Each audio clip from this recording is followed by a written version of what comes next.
कि भारतीय जनता पार्टी सिर्फ चुनाव में वोट लेने के लिए राज करती है, बोलती है, झूठ बोलती है, जनता को ठगती है, करती कुछ नहीं है।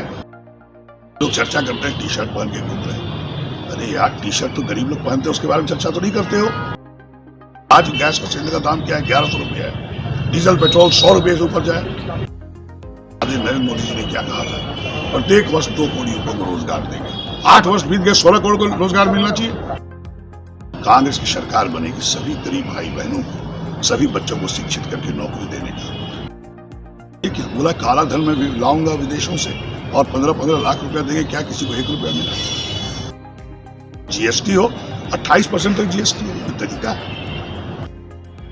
देश की राजनीति के बारे में आप क्या सोचते हैं? देखिए, जब भारत को आजाद कांग्रेस पार्टी ने कराया तब उसे पील बनाने की एक फैक्ट्री नहीं थी और कांग्रेस पार्टी पंडित जवाहरलाल नेहरू जी थे, स्वर्गीय इंदिरा गांधी जी ने, मनमोहन सिंह ने देश को मजबूत सारा विकास जितने पीएसयूज बने, चाहे IIT बने, शिक्षा के स्तर में मेडिकल कॉलेज बने, सारी कांग्रेस पार्टी करते थे।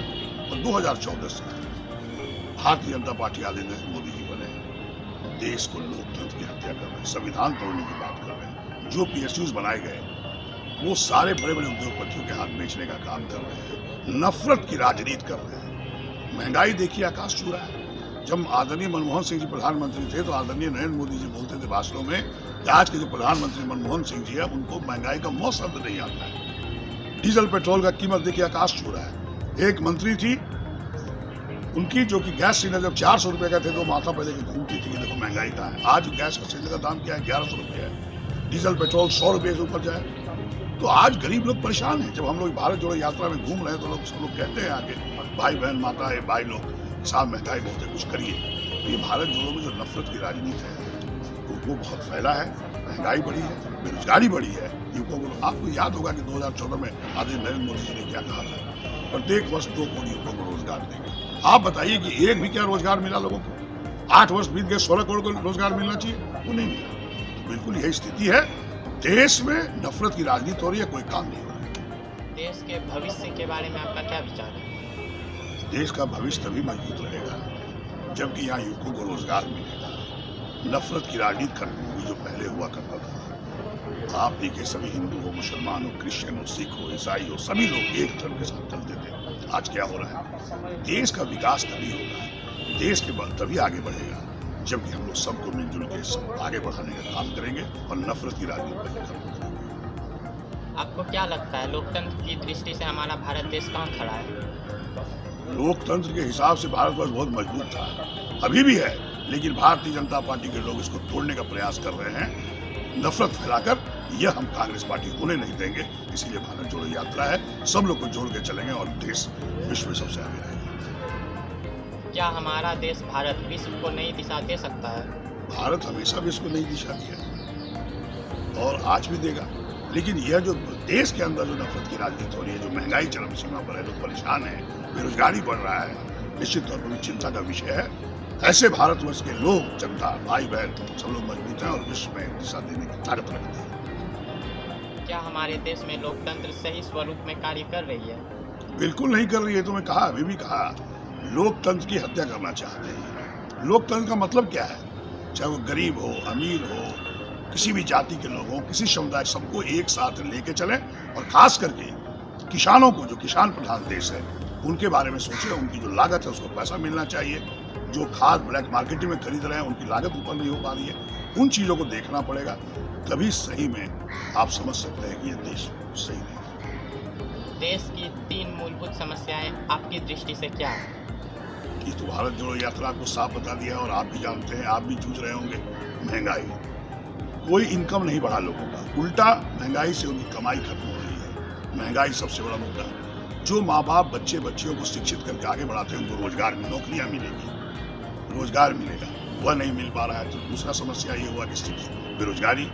तीसरा समस्या सबसे है जो आप नफरत की राजनीति फैला रहे हैं, उससे जो भारत में हर राज्यों में दो फाक हो रहा है लोग, जिससे कि विकास बाधित हो रहा है। ये 3 मूलभूत समस्याएं हैं। इसको कंट्रोल करने के लिए हम लोग भारत जोड़ो यात्रा भी निकाले हैं। आदरणीय राहुल गांधी जी को हम धन्यवाद देते हैं। उन्होंने लाखों के भीड़ उमड़ रहा है और जो लोग बोल रहे हैं। और हमको बता दें 2024 में कि जितनी समस्याएं हैं सबका निदान होगा, सिर्फ राहुल गांधी को प्रधानमंत्री बनने दीजिए।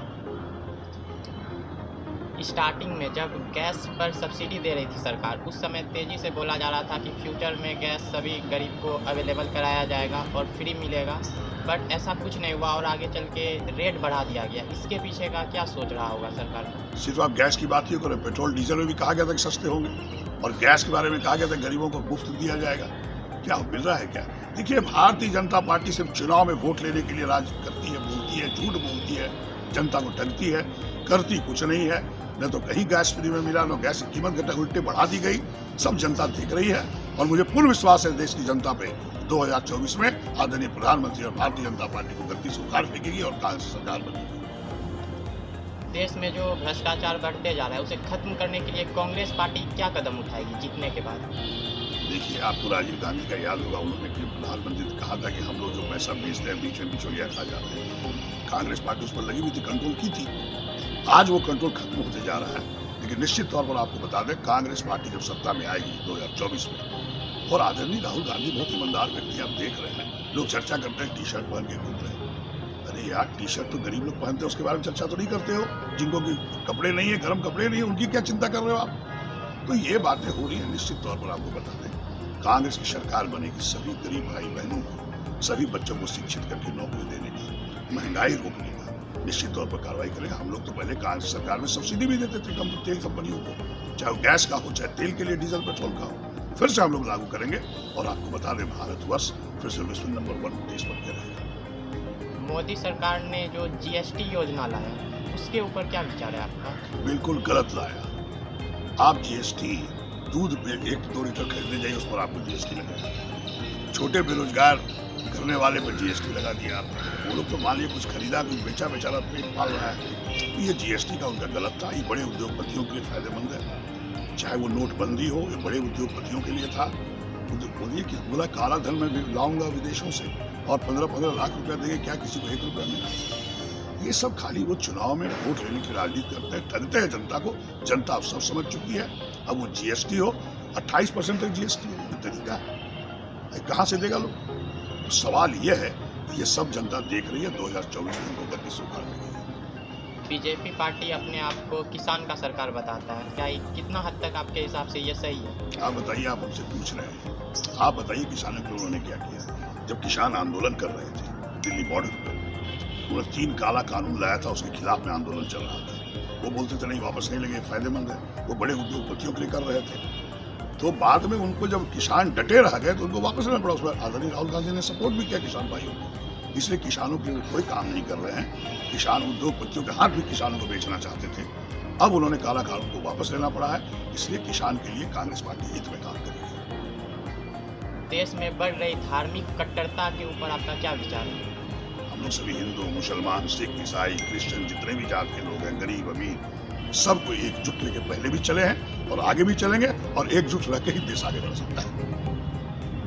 देश के युवा पीढ़ी को आप अपने तरफ से क्या संदेश देना चाहेंगे? युवा पीढ़ी को कहेंगे, आपने 2014 मोबाइल के जरिए मोदी मोदी लिखना शुरू किया कि 2 करोड़ युवकों को रोजगार मिलेगा। क्या उस पर आप चिंतन करिए, क्या रोजगार आपको मिला? जो माँ बाप ने आपको शिक्षित करके पेट काट के आपको पढ़ा लिखा, क्या आपको नौकरी मिली? और पीछे चले जाइए, कांग्रेस के कार्यकाल में जो भी डेवलपमेंट शुरू हुई, चूंकि पिन बनाने की फैक्ट्री नहीं थी, धीरे धीरे सबको रोजगार मिल रहा था। तो आपको युवा पीढ़ी कहेंगे, आप बहुत ही शिक्षित हैं, आप देश के लिए मजबूत स्तंभ हैं। आप निश्चित तौर पर, जैसे कांग्रेस पार्टी भारतवर्ष को आजाद कराने में सभी आपके पूर्वजों ने साथ दिया, भारतीय जनता पार्टी को गद्दी से हटाइए और सभी युवा पीढ़ियों को कांग्रेस पार्टी उनके हित की बात करेगी। कांग्रेस शुरुआत से ही परिवारवाद की पार्टी है, इसके विषय में आपका क्या तर्क है? देश की जनता जानती है, आदरणीय इंदिरा गांधी इस परिवार की बात करने में शहादत दी। जो आज आदरणीय राहुल गांधी, उनके पिताजी राजीव गांधी ने शहादत दिया देश के हित के लिए, और परिवारवाद की बात करते हैं। यह परिवार को तो लोग सैल्यूट करता है कि आपने देश के हित में कुर्बानी देने में भी हिचकिचाया नहीं।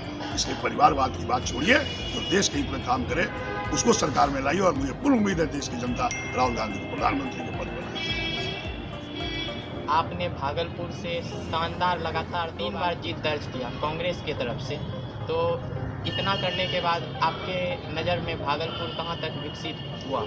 देखिए, भागलपुर क्या है, ये छोटा शहर है, कंजेशन बहुत है। स्मार्ट सिटी में ये सिलेक्ट हुआ है, काम चल रहा है, समय तो लगेगा। मैंने 600 करोड़ की योजना, पानी एक घर में नल जल की योजना लाया, वो सब काम चल रहा है। इसलिए अभी दिख आपको बहुत नहीं रहा, सड़कें चौड़ी हुई है, आप देखे होंगे कि सफाई का काम चल रहा है।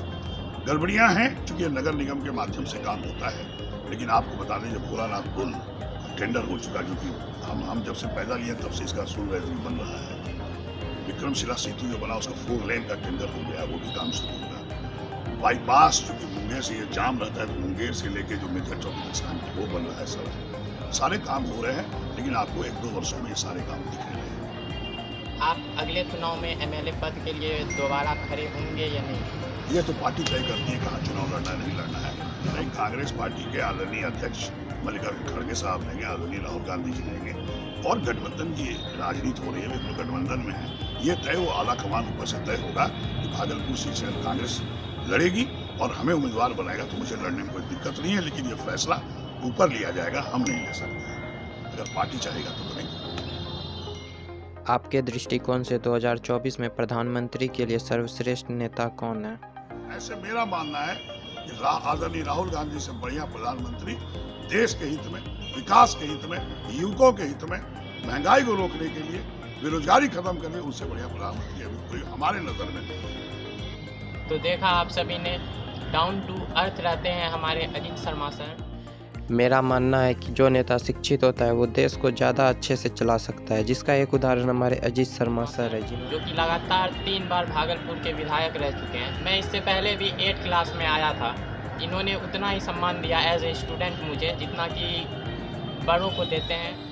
आखिर में मैं इतना ही कहूँगा, बहुत बहुत धन्यवाद मुझे अजीत शर्मा सर जी ने अपना कीमती वक्त दिया, और उम्मीद करता हूँ कि आगे के इलेक्शन में हमारे अजीत शर्मा सर को और पूरे कांग्रेस पार्टी को आप लोग सपोर्ट करेंगे और राहुल गांधी जी को प्रधानमंत्री बनाएंगे। आपको भी धन्यवाद।